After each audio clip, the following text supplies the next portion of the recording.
नमस्कार दोस्तों, मैं जितेश शर्मा इजी क्लासेज के यूट्यूब चैनल पर आपका स्वागत करता हूं।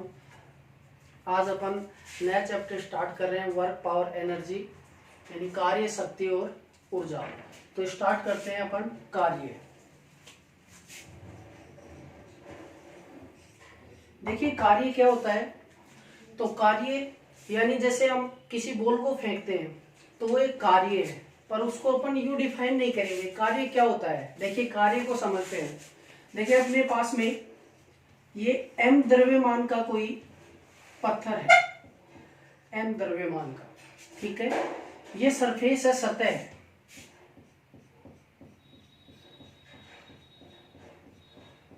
ओके। अब इस m द्रव्यमान की वस्तु को अपन, ये पॉइंट है, ए पॉइंट है, और अपन इसको बी पॉइंट के ऊपर विस्थापित करते हैं। तो इसके ऊपर अपन बल लगा रहे हैं। देखिए ये बल लगाया अपन ने, F लगाया, ओके। तो ये विस्थापित होकर के S विस्थापन आया, तो ये बी पॉइंट पर आ गई। ये m द्रव्यमान की वस्तु थी। तो कार्य क्या हो जाएगा, यहां से कार्य हो गया W बराबर, कार्य बराबर बल गुणा विस्थापन, ओके। W बराबर F गुणा S। देखिए ये कंडीशन कब लगेगी, जब बल व विस्थापन एक ही दिशा में होंगे, तब कार्य की गणना F इंटू एस यानी W बराबर F इंटू एस। यहाँ पे F क्या है, F हो गया बल, और बल की SI यूनिट होती है न्यूटन, ओके। और ये है विस्थापन S, विस्थापन, ओके। विस्थापन की इकाई होती है मीटर। तो यहां से हम बोल सकते हैं कि कार्य की SI यूनिट क्या बनी। तो देखिए कार्य की SI इकाई, यहां से देखिए बल की न्यूटन और विस्थापन की यानी मीटर, तो न्यूटन मीटर, या फिर बोल सकते हैं इसको, ये होता है जूल के बराबर। तो कार्य की इकाई होती है जूल या न्यूटन मीटर। कार्य की सीजीएस पद्धति में इकाई क्या होती है, सीजीएस में इसकी इकाई क्या होती है, तो न्यूटन। तो यहां आ जाएगा डाइन और यहां आ जाएगा सेमी। ये किसके बराबर होता है, ये अर्ग के। तो कार्य की SI पद्धति में इकाई होती है न्यूटन मीटर या जूल बोल सकते हैं, और सीजीएस पद्धति में इसकी इकाई होती है डाइन सेमी, इसको अपन अर्ग बोल सकते हैं, ओके।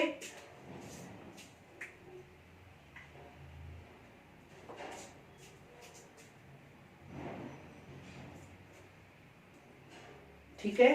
देखिए दोबारा से, कार्य किसको बोलेंगे, बल व विस्थापन के गुणनफल को कार्य कहा जाता है। यानी ये कोई m द्रव्यमान का पत्थर था, इसको यहां से बल लगा करके बी पॉइंट के ऊपर विस्थापित किया गया है। तो अपन ने कितना कार्य किया, तो कार्य देखिए विस्थापन की दिशा इधर की ओर है, कार्य यानी जो बल लगाया आपने उसकी दिशा भी इधर की ओर है।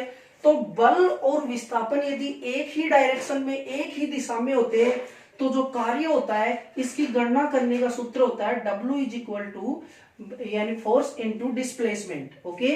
तो कार्य बराबर F इंटू एस, F बल, तो बल हो गया, इसकी इकाई न्यूटन, S विस्थापन, इसकी इकाई मीटर, ओके। कार्य की SI यूनिट क्या होती है, तो यहां से निकालेंगे अपन, बल की न्यूटन होती है, विस्थापन की मीटर होती है, न्यूटन मीटर होते हैं जूल के बराबर। सीजीएस में यानी यहाँ पे डाइन आ जाएगा, यहाँ मीटर सेंटीमीटर में आ जाएगा, और जूल की जगह आ जाएगा अर्ग, ओके। अब देखिए अगला पॉइंट है अपना कि जूल और अर्ग में क्या संबंध होता है, जूल और अर्ग में क्या संबंध होता है, तो इसको देखते हैं।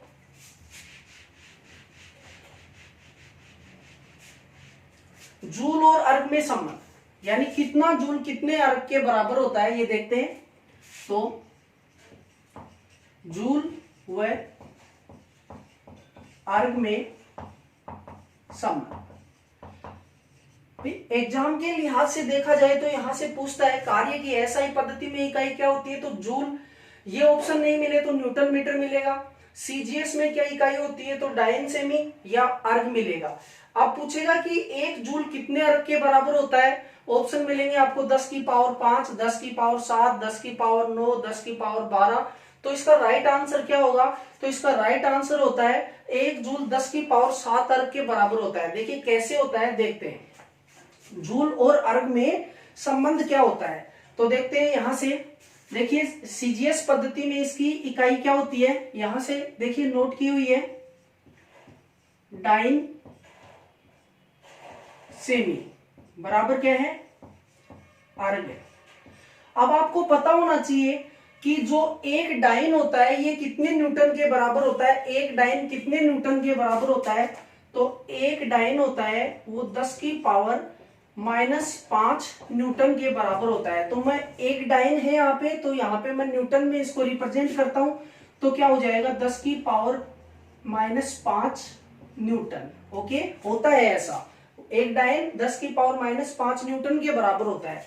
अब देखिए सेंटीमीटर है तो इसको मीटर में देखते हैं, तो 1 सेमी, तो देखिए 1 सेंटीमीटर, तो ये 10 की पावर -2 मीटर। तो मैं इसको यहाँ पे लिख देता हूँ मीटर में, मीटर की फॉर्म में लिखता हूँ इसको, तो 10 की पावर -2 यहाँ पे मैं अर्ग लिख देता हूँ। ओके, देखिए क्या हो गया, 10 की पावर -7 न्यूटन, और ये है metre, newton metre, newton metre joule के बराबर है ना, तो यहां मैं लिख दूंगा जूल, ठीक है, और यहां है अर्ग। ओके, अब देखिए अपने को देखना है कि जूल और अर्ग में क्या संबंध है, तो जूल बराबर यानी वो 1 जूल कितने अर्ग के बराबर होगा, तो इधर आएगा तो ये हो जाएगा 10 की पावर 7 अर्ग। ओके, तो ये संबंध होता है जूल और अर्ग में।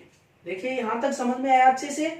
देखिए कार्य की SI unit newton metre, joule, CGS, dyne सेमी, अर्ग। जूल और अर्ग में क्या संबंध होता है, तो यहां से देखिए जूल व अर्ग में क्या संबंध हुआ, तो देखिए सीजीएस पद्धति में कार्य की इकाई डाइन सेमी होती है, या बोल सकते हैं डाइन सेमी अर्ग, ठीक है। यहां देखिए ये भी एग्जाम में इंपॉर्टेंट क्वेश्चन है, आ सकता है, एक डाइन कितने न्यूटन के बराबर होता है, तो एक डाइन 10 की पावर -5 न्यूटन के, तो इस डाइन के बराबर मैं न्यूटन लिख सकता हूं, ये लिख दिया।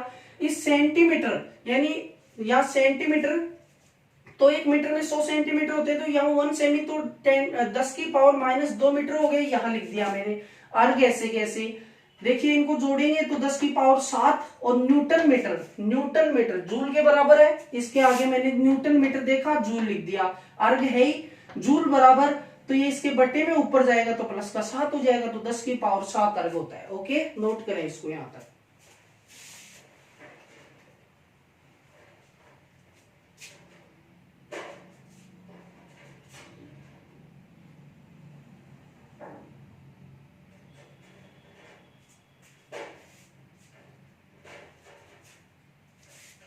देखिए एग्जाम के अंदर सबसे इंपॉर्टेंट होती है यूनिट, तो यूनिट पूछी जाती है, तो एसआई पद्धति और सीजीएस पद्धति दोनों में इसकी यूनिट पूछी जाएगी। और यदि ऑप्शन ये नहीं देता है अपने को, ये नहीं देता है कि सीजीएस पद्धति में बताओ या एसआई में, तो एसआई पद्धति या एमकेएस पद्धति ही अपने को माननी है, तो उस कंडीशन में अपने को जूल राइट करना है। और यदि ऐसा आ जाए कि जूल और अर्ग यानी कितने जूल कितने अर्ग के बराबर होते हैं, तो 1 जूल 10 की पावर 7 अर्ग के बराबर होते हैं। ओके, यहां से एक डाइन कितने न्यूटन के बराबर होता है, तो 10 की पावर -5 के बराबर 1 सेंटीमीटर, तो ये बेसिक सा है, 10 की पावर -2 मीटर। ओके,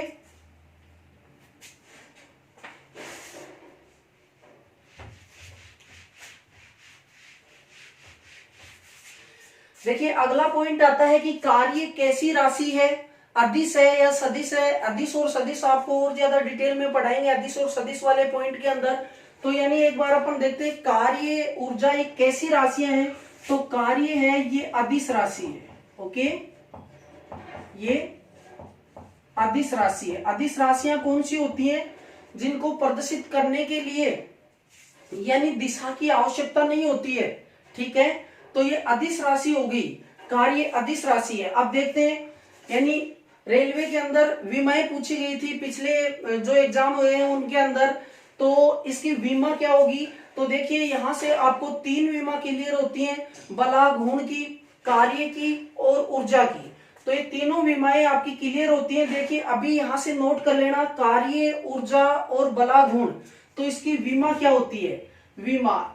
तो कार्य की विमा क्या होती है? तो देखिए विमा जो होती है ना, किसी भी भौतिक राशि को उसके मास यानी m, उसकी लेंथ और यानी l लंबाई और टाइम t की घातों के रूप में व्यक्त करना उसकी विमा होती है। mlt की घातों के रूप में व्यक्त करना उसकी विमा होती है। तो यहां से विमा को रटना बिल्कुल भी नहीं है, रटने से बहुत सारी विमाएं बनेंगी तो वो आपको आएंगी नहीं, तो इसलिए इनको समझना है अच्छे से। अभी आपने कार्य पढ़ा है, तो कार्य क्या होता है? तो W बराबर F इंटू एस, ओके, ये कार्य होता है। अब देखिए यहां से बल बराबर क्या होता है? मास इंटू एक्सीलरेशन, यानी द्रव्यमान गुणा त्वरण। इनकी इकाइयां लिखते हैं। देखिए इनकी इकाइयां, मास की इकाई क्या होती है? किलोग्राम। इसकी क्या होती है? मीटर प्रति सेकेंड स्क्वायर। ओके, अब देखिए मैं एक बार इस बल की निकाल रहा हूं, बल की, तो बल की क्या हो जाएगी? देखिए केजी, और ये मीटर, और ये सेकंड ऊपर जाएगा तो सेकंड -2। ओके, साथ में एस भी है, तो एस की इकाई होती है क्या? मीटर। ओके, यहां से देखिए टोटल अपने पास में ये इतना इतना तो बल का हो गया, और ये जो है ये एस का है, तो एफ इंटू एस हो गया ना। अब देखिए क्या बनी टोटल अपने पास में, वर्क की क्या बनी? केजी, ये मीटर, मीटर क्या हो जाएगा? मीटर स्क्वायर, और ये सेकंड -2 है। तो अब देखिए विमा बना देते हैं इसकी, विमा, तो कार्य की विमा। देखिए विमा वाले चैप्टर में, डायमेंशन एंड यूनिट वाले चैप्टर में आपको कंप्लीट विमाएं कराई जाएंगी, पर एक बार कार्य अपन पढ़ रहे हैं तो कार्य की विमा देखते हैं। तो देखिए m, यानी आपको जहां पे किलोग्राम दिख रहा है वहां m की पावर लगानी है। तो यहां देखिए किलोग्राम है, तो किलोग्राम कितने? 1 है ना, तो हम बोलेंगे 1। ओके, ये मीटर है, तो मीटर देखिए यहाँ पे, ये मीटर किसकी है? लंबाई की मीटर होती है ना, तो l देखिए ये रहा, तो l कितने? 2, और समय सेकंड t, तो ये कितना हो गया? -2। तो कार्य की, ऊर्जा की, अब अगला पॉइंट ऊर्जा आने वाला है, तो उसकी विमा नहीं कराई जाएगी। यहीं पे देख लो आप कि विमा जो है कार्य की वो m1l2t-2 होती है। ओके, नोट करें यहां तक, ये भी नोट करें, क्योंकि यहाँ पे आपको बल की विमा भी निकल जाएगी, m1l1t-2, ये बल की हो जाएगी इतनी इतनी, और यदि अपन कार्य की देखें तो मीटर और लगा देंगे तो मीटर स्क्वायर हो जाएगा। ओके, यूनिट सभी की याद करना। बल की क्या होती है? देखिए बल की यहाँ से यदि न्यूटन नहीं मिले, डाइन नहीं मिले, तो बल की ये इकाई जरूर याद करना। देखिए बल बराबर क्या होता है? ma केजी मीटर सेकंड -2, इतना इतना भी मिल सकता है आपको ऑप्शन में, तो ये भी याद कर लेना अच्छे से।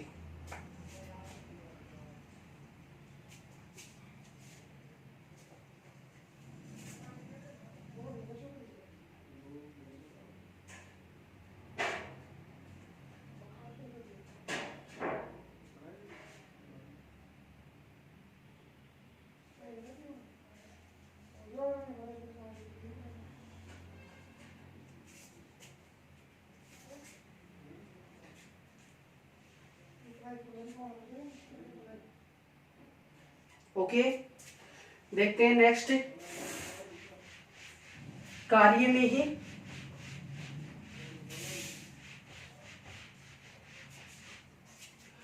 देखिए आपने सामान्य सूत्र देखा था कि यदि विस्थापन और बल एक ही डायरेक्शन में होता है तो उस कंडीशन में कार्य की गणना करने का सूत्र होता है F इंटू एस, यानी विस्थापन और बल के गुणनफल को अपन बोलते हैं कार्य। ओके, अब देखिए यदि विस्थापन अलग दिशा में है और लगने वाला बल है वो अलग दिशा में होगा, तो कार्य की गणना सामान्य नॉर्मली इस सूत्र से गणना नहीं की जा सकती है। तो वो कैलकुलेट करते हैं, देखते हैं। देखिए यदि बल व विस्थापन एक ही दिशा में ना हो तब कार्य। देखिए इसको आरेख से समझते हैं अपन। ये कोई सतह है, सरफेस है, ओके।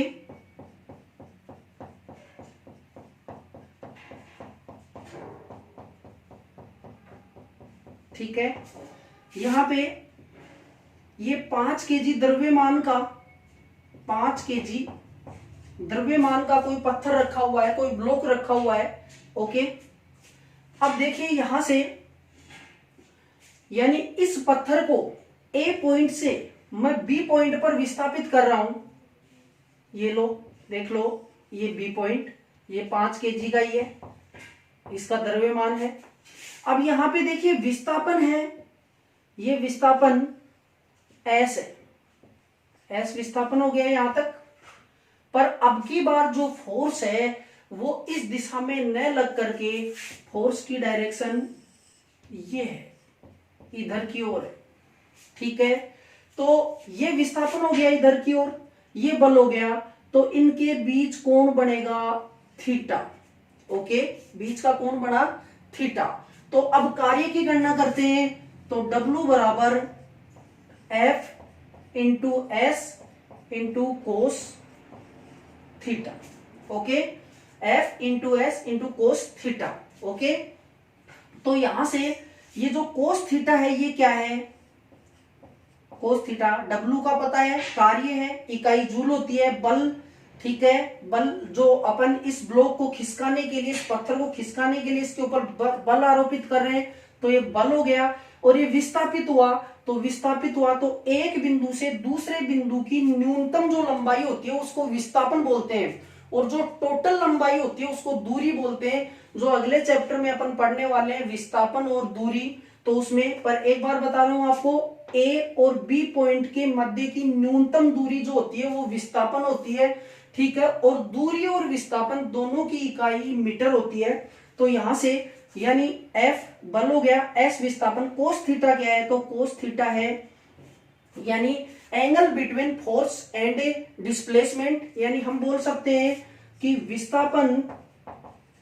विस्थापन व बल के मध्य का कोण, ओके। अब देखिए इस कोस थीटा की वैल्यू है ना, ये 0 भी हो सकती है, ये प्लस में भी हो सकती है, और ये माइनस में भी हो सकती है।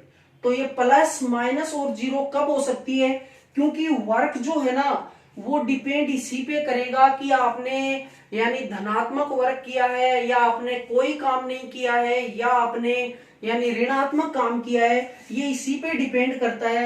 यानी ये जितने डिग्री का एंगल बनाएगा, यदि ये 0 डिग्री का एंगल बनाता है, यदि ये 90 डिग्री का एंगल बनाता है, यदि ये माइनस के अंदर 100 यानी 180 डिग्री का एंगल बनाता है, तो उसी के ऊपर कोस की वैल्यू डिपेंड करती है, और उसी से पता चलेगा अपने को कि कार्य धनात्मक है, ऋणात्मक है या 0 है, ओके। तो ये है आपका यानी वर्क कार्य कैलकुलेट करने का सूत्र, कब, जब बल व विस्थापन एक ही दिशा में ना हो तब।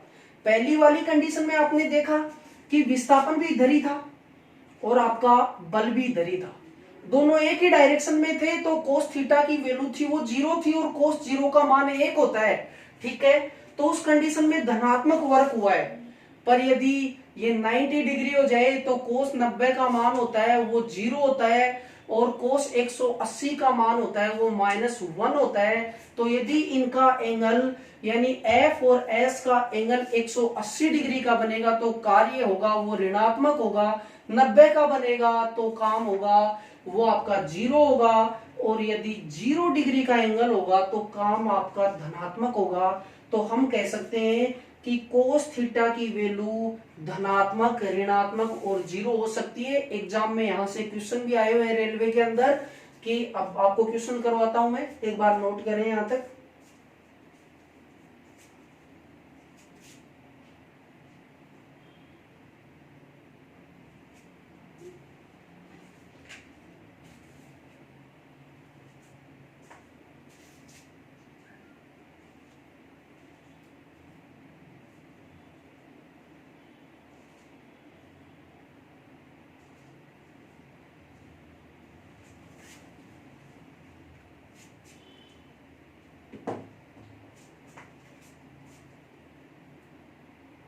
ओके, देखते हैं।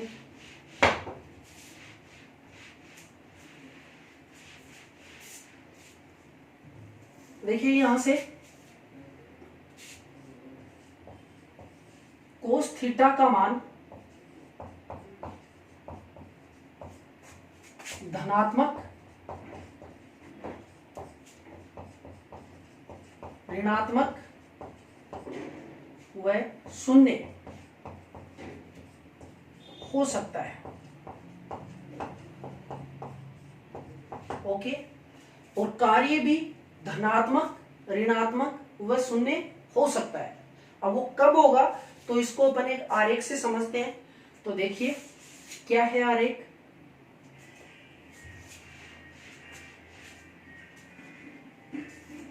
देखिए ये सरफेस है, एक डायग्राम से समझते हैं अच्छे से, फिर क्वेश्चन भी हल करेंगे अपन इसके कार्य के। ये सरफेस है, कोई सतह है,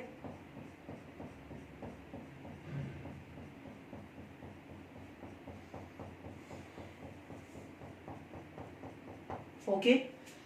देखिए इसके ऊपर मैं 3 कंडीशन लगा रहा हूं, क्योंकि कार्य धनात्मक भी लेना है, ऋणात्मक भी लेना है और जीरो भी। तो कब होंगे वो, तो देखना सबसे पहले अपने पास में ये कोई पत्थर है, इसका मास है वो 5 kg है, ओके। इसको अपन ने विस्थापित करके यहां पे लाना है, ये लीजिए 5 kg। यहां से यहां तक विस्थापित होने के लिए इस पर आपने बल लगाया, F लगाया, वो 100 न्यूटन का है। कितने न्यूटन का है? 100 न्यूटन का, ओके।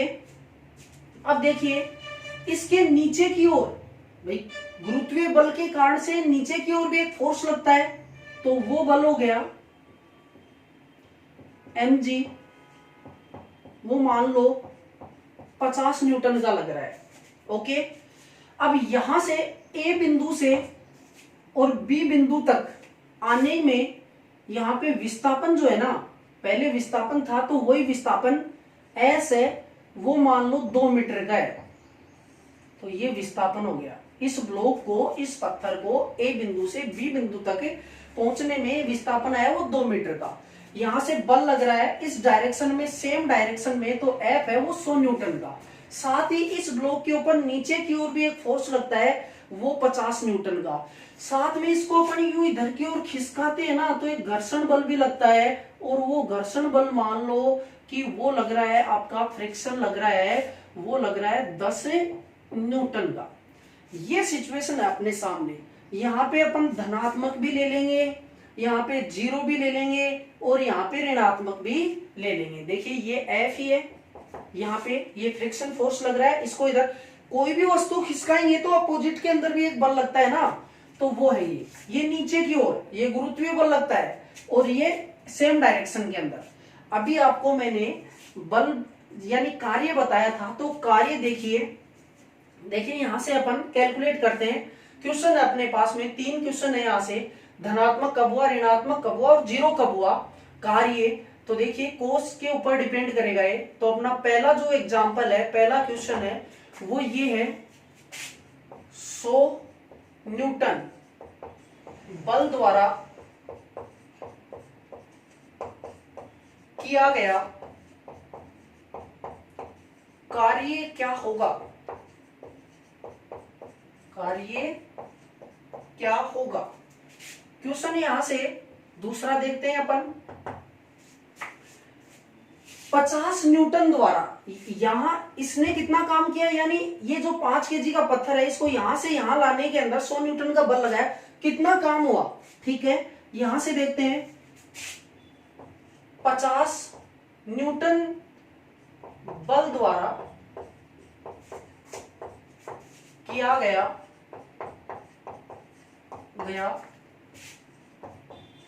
कार्य क्या होगा, ठीक है।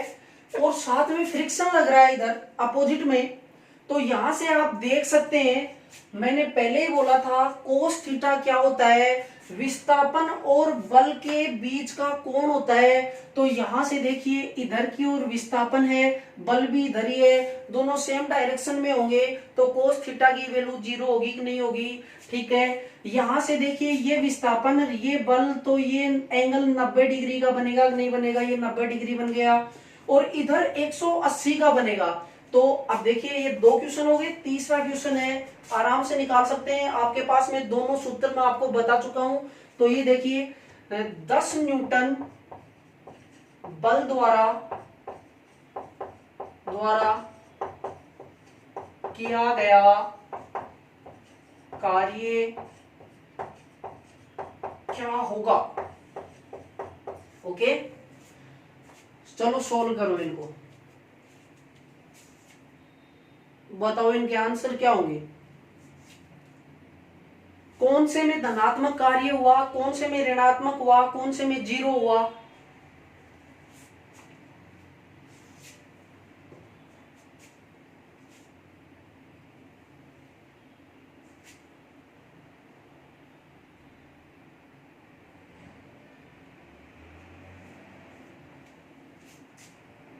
ओके, देखते हैं कितना कितना आंसर है आपका।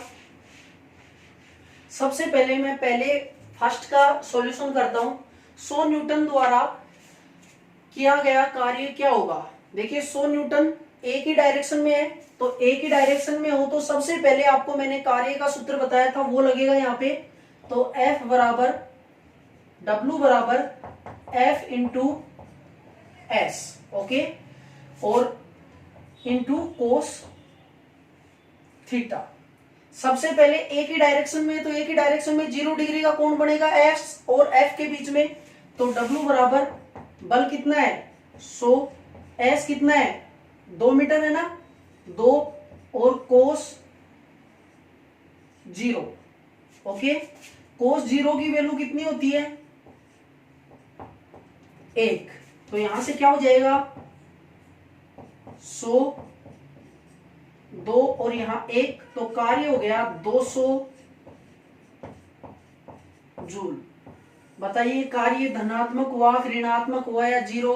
तो पहली स्थिति के अंदर यदि बल और विस्थापन एक ही दिशा में होंगे तो इस स्थिति में कार्य होगा धनात्मक। धनात्मक होगा जब एंगल 0 डिग्री का होता है, एक ही डायरेक्शन में होते हैं तब। दूसरी स्थिति देखते हैं, सॉल्यूशन दूसरा देखते हैं, इसका क्या है। 100 न्यूटन, यानी इस स्थिति में कोस थीटा का मान 90 डिग्री है और कोस 90 का मान 0 होता है। तो देखिए कार्य क्या बनेगा, W बराबर F into S into cos theta, और कोस थीटा की वैल्यू यहाँ पे क्या है, तो F इंटू एस और इंटू कोस यहाँ पे 90। तो W बराबर F है कितना है, F है 50, तो ये 50 हो जाएगा। S 2 है और इसकी वैल्यू 0 है, तो कितना आ जाएगा W कितना हुआ 0। ठीक है, कार्य 0। कार्य 0 कब होगा, जब डिस्प्लेसमेंट और फोर्स के बीच का एंगल जो है वो 90 डिग्री का है, 90 डिग्री का है, तो उस स्थिति में कार्य होगा आपका 0।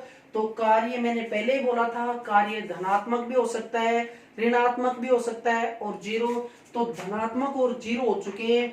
और तीसरी कंडीशन जो थी उसमें 180 डिग्री का एंगल बन रहा है, तो उस स्थिति में क्या कार्य होगा। तो उस स्थिति में देखिए तीसरी स्थिति में सॉल्यूशन अपन थर्ड करते हैं, तो F into S into cos theta.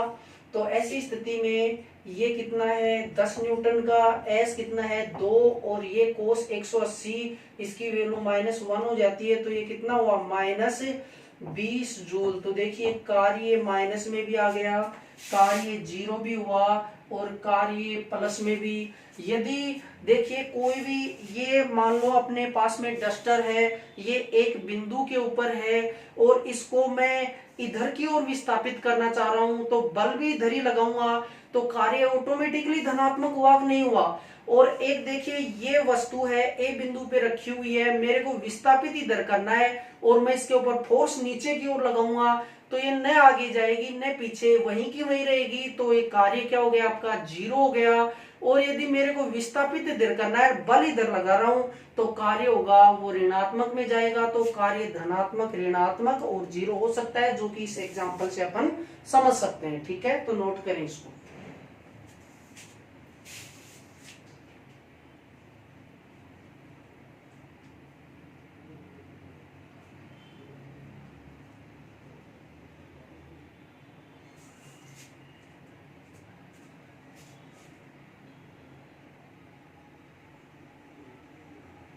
Okay, अब देखते हैं कि एग्जांपल और करते हैं। शायद कार्य आप अच्छे से समझ गए होंगे। यानी कार्य के अंदर ये जो आपको जो भी मैंने पॉइंट बताए, विमा बताइए, कैसी राशि है, एसआई पद्धति में, सीजीएस पद्धति में, इनके बाहर कोई भी क्वेश्चन नहीं बनेगा, तो इसको अच्छे से पढ़ें। साथ में अपन इसके और एग्जांपल करते हैं। तो देखिए क्वेश्चन अपना, एक एग्जांपल और लेते हैं इसका। किसी 20 केजी द्रव्यमान के पत्थर को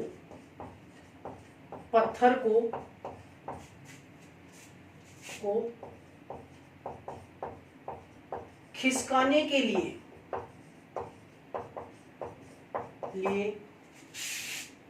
600 न्यूटन का बल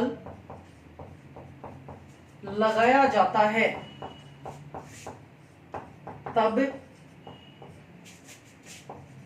पत्थर में विस्थापन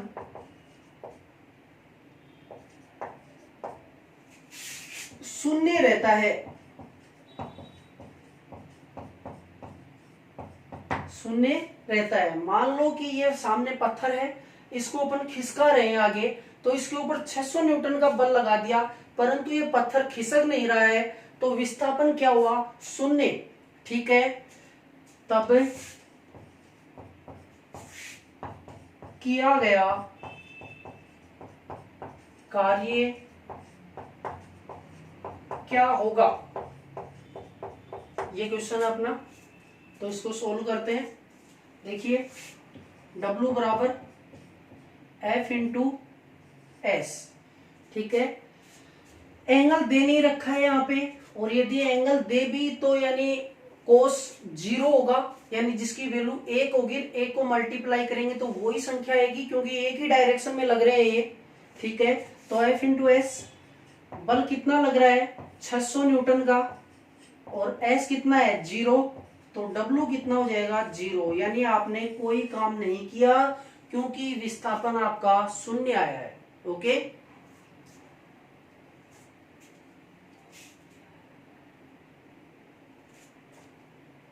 एक और एग्जांपल लेते हैं कार्य का।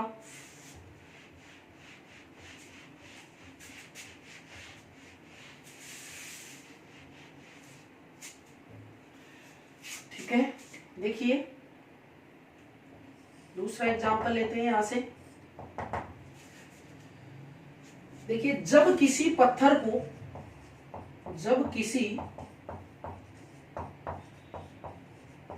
को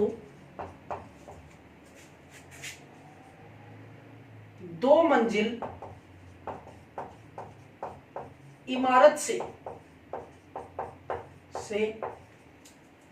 नीचे की ओर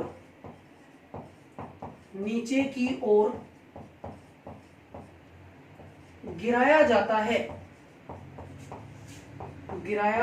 है, तब कार्य क्या होगा। देखिए, इसमें कोई संख्यात्मक ऑप्शन नहीं है कि 2, 4, 8, ऐसी कोई कैलकुलेशन भी नहीं है इसके अंदर, कुछ भी नहीं दिया, कितने न्यूटन का बल लग रहा है, विस्थापन कितना है, कितना एंगल है, कुछ भी नहीं दिया। इसको केवल समझना है आपको, जब किसी पत्थर को 2 मंजिल इमारत से नीचे की ओर गिराया जाता है तो कार्य क्या होगा। तो देखिए, ऐसी स्थिति में देखिए, ये पृथ्वी की सतह है, ये 2 मंजिल इमारत है, यहाँ पे अपन कोई ब्लॉक या पत्थर ले रहे हैं, उसका द्रव्यमान कुछ भी हो सकता है, x ले लेते हैं इसका द्रव्यमान। अब इसको मैं नीचे की ओर गिरा रहा हूं, तो नीचे की ओर, तो नीचे की ओर भाई ये जो पृथ्वी है, यहां से पृथ्वी का गुरुत्वीय बल भी लगेगा ना mg, W बराबर mg, ये भी लगेगा नीचे की ओर। और यानी इसमें विस्थापन ऊपर से नीचे की ओर आ रहा है, तो दोनों की सेम डायरेक्शन हुई कि नहीं हुई, F और S, यानी एक ही दिशा में हुए कि नहीं। देखिए ये तो हो गया इसका F और ये हो गया इसका विस्थापन S, तो दोनों एक ही दिशा में होते हैं, तो कार्य क्या होता है, तो दोनों एक ही दिशा में। तो इसके ऑप्शन देखिए, इसके ऑप्शन है धनात्मक, बी ऑप्शन है इसका ऋणात्मक, और सी ऑप्शन है इसका शून्य, ठीक है, 0, और डी ऑप्शन है इसका इनमें से कोई नहीं, इनमें से कोई नहीं। तो देखिए दोनों सेम डायरेक्शन में एस और एफ, तो ऐसी स्थिति में अपोजिट डायरेक्शन में होते तो कैसा होता, ऋणात्मक, 90 डिग्री पे होता तो कैसा होता, शून्य, और यदि एक ही डायरेक्शन में है तो कैसा होगा, धनात्मक। तो कोई कैलकुलेशन नहीं करनी है, ऐसे क्वेश्चंस को केवल हल करना है। तो देखिए क्या आएगा इसका राइट आंसर, धनात्मक। ओके, नोट करें इसको भी। तो ये थे कुछ एग्जाम्पल कार्य से संबंधित। कार्य की परिभाषा हो गई, कार्य की इकाई हो गई, एसआई पद्धति, सीजीएस पद्धति, जूल और अर्ग में रिलेशन, ये सभी कार्य में आते हैं। ठीक है, तो इसको अच्छे से पढ़ना।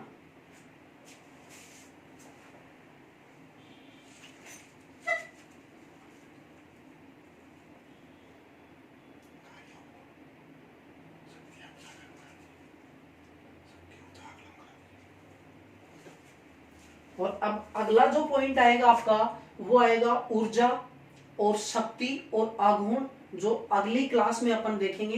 कार्य के जो क्वेश्चन है वो यहां तक देखें आप।